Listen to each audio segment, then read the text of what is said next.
Nos dice, la seguridad del corazón la pusimos en el amor a Dios. Si eso hemos hecho nosotros, si hemos puesto nuestra confianza en Dios, dice, la seguridad del corazón la pusimos en el amor a Dios. Sufriremos momentos de crisis, ciertamente, pero Dios volverá y premiará la fidelidad y la constancia que en Él tuvimos.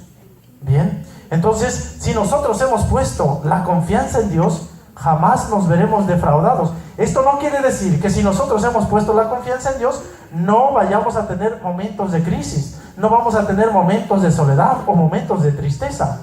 No, Dios no está diciendo eso. Si nosotros hemos creído en Dios, si somos católicos, no quiere decir que entonces nosotros ya no vamos a tener sufrimiento. Porque muchas veces nosotros, cuando venimos a la iglesia solamente cuando estamos a gusto, cuando estamos alegres, cuando hay posadas, cuando es Navidad, cuando es Año Nuevo, cuando es Semana Santa, etc. O cuando la hija o su hija cumple 15 años o tienen algún sacramento. Pero de ahí nos olvidamos. Cuando llegan los momentos tristes y dolorosos, cuando el hijo o las hijas o la familia se va destruyendo, se va desmoronando, y entonces empieza uno a cuestionarse, ¿para qué voy a la iglesia? Si mira cómo está mi familia. Entonces se empieza a alejar, ¿sí? Pero si nosotros hemos puesto la confianza en Dios, entonces tenemos que permanecer fieles a Dios. Y Dios jamás nos va a fallar, jamás nos va a dejar solos. Aunque nos sintamos solos, jamás estaremos solos. Es lo que nos dice esta parte de la Sagrada Escritura. Es lo que está pasando San José. San José no ha puesto su confianza solamente en lo humano, sino que ha puesto su confianza en Dios. Y por eso es tan grande su confianza en Dios, que por eso decide salvarle la vida a María. Y por eso decide irse en secreto en la noche. ¿Para qué? Para salvarle la vida a María. Y María nos dice, todo lo dejó en silencio. No le dijo nada a San José. Y seguimos con la reflexión. Nos dice aquí pues,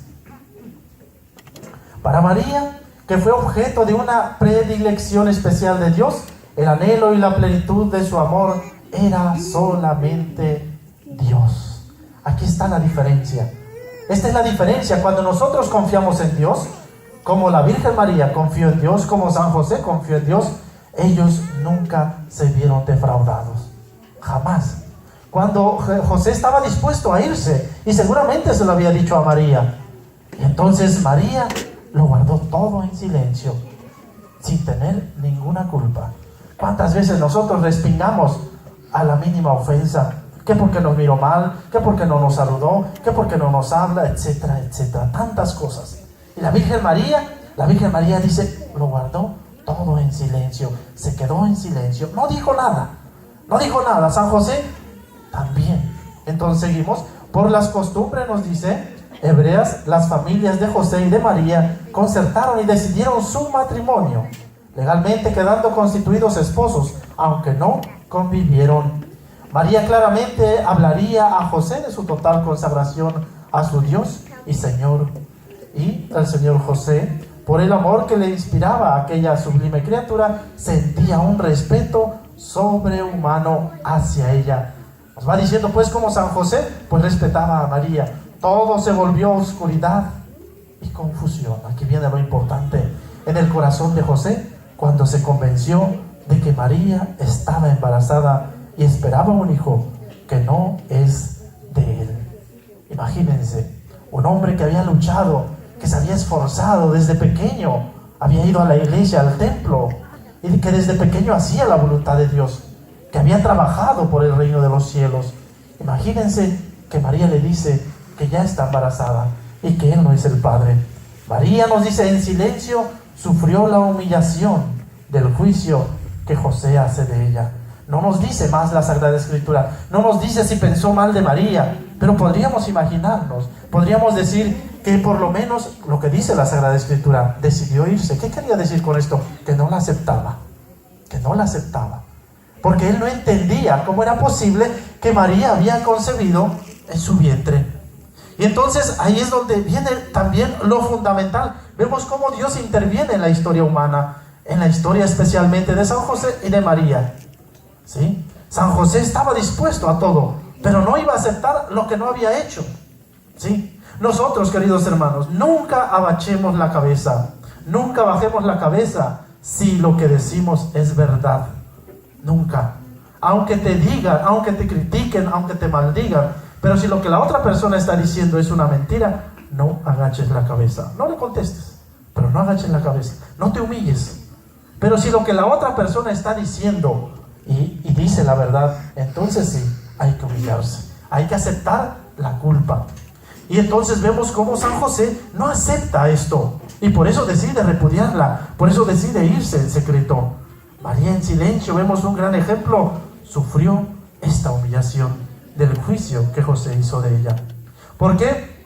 ¿Por qué la Sagrada Escritura no revela qué pensó San José o si le reclamó a María? ¿Por qué no más solamente dice que decidió de repudiarla en secreto? Queridos hermanos, porque esa parte de que si pensó, de que si dijo o no dijo, eso no es necesario para salvarnos. Lo que era necesario para salvarnos es que José creyó en el anuncio, porque José estaba dispuesto a irse y Dios se le reveló en sueños. Al final, ¿cuál es el mensaje? Al final nos quiere decir Dios que jamás nos va a dejar solos. Así como San José, el Señor decidió pues manifestársele en sueño, y San José creyó, porque le dijo en sueño que no dejara a María, porque lo que había concebido en su vientre era fruto del Espíritu Santo, era por obra del Espíritu Santo. Y entonces San José nos dice que creyó, y entonces se quedó con María. Pero no se justificó ni alegó su inocencia. Otro gran ejemplo de María. ¿Cuántas veces nosotros alegamos nuestra inocencia? ¿Cuántas veces nosotros nos justificamos como Eva? La serpiente me engañó, Adán, la mujer me engañó, etc. Me dio de comer del fruto del árbol prohibido, etc. ¿Cuántas veces nosotros nos justificamos en lugar de aceptar nuestra culpa? Y todo, aquí viene lo más importante, dice, todo lo dejó a su Señor y a su Dios. Y Dios hizo lo demás. Y Dios, por medio del ángel, sosegó el corazón de José, indicó la inocencia de María y puso al justo varón como guardián y responsable de la obra de Dios en la tierra. Queridos hermanos, por la fe de San José, por la fe de María, Dios hizo grandes obras en ellos y les encargó a su propio Hijo. También nosotros, Dios quiere hacer grandes obras en cada uno de nosotros. Pidámosle pues a la Virgen María que interceda por nosotros, ella como buena madre que es, y que Dios no la abandonó. Nosotros también, Dios nunca nos abandona. Que aunque nosotros a veces nos sintamos solos, como nos dice esta parte de la reflexión, porque el amor humano a veces nos falla, no importa, hay que seguir hacia adelante, porque Dios siempre nos acompaña, aún en los momentos más difíciles de nuestra vida. Como lo decía ya anteriormente también, no hay tempestad que dure toda la vida. Las tempestades, que podríamos llamar los huracanes, tarde o temprano pasan, aunque a su paso vayan dejando un estrago. Con el tiempo, poco a poco, se va recuperando todo. Pidámosle pues a la Sagrada Familia, a la Virgen María, a San José y al Niño Dios, que ya está pronto por nacer, 24 o 25 de diciembre, interceda por cada uno de nosotros.